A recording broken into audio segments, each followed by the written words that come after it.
Friends, welcome back to Meena Sakthi YouTube channel.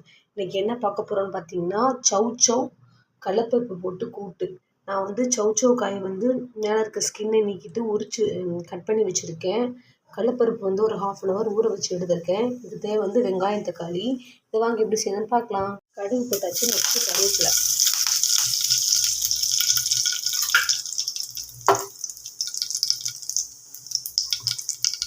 வெங்காயத்தை add பண்ணி கொஞ்சம் பொன்னரமாக வச்சுக்கணும்.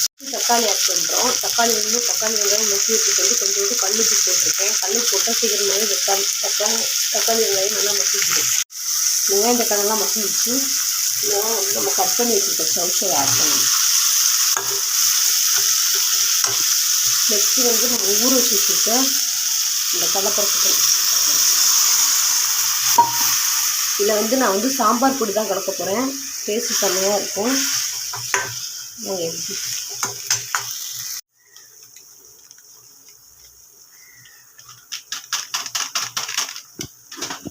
சாம்பார் பொடி வந்து 2 டேபிள் ஸ்பூன் ஆட் பண்ணிக்கிறேன்.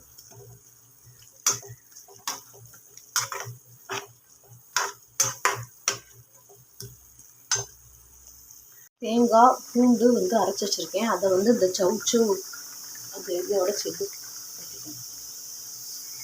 இது கொதிச்சதுக்கப்புறம் பாருங்கள், ரொம்ப டேஸ்ட்டாக இருக்கும். இட்லி, தோசை, சாதம், ரசத்துக்கு வந்து சைடிஷாக சாப்பிட்டிங்கன்னா ரொம்ப நல்லது. ரொம்ப நீர்ச்சத்து நிறைஞ்ச காய்.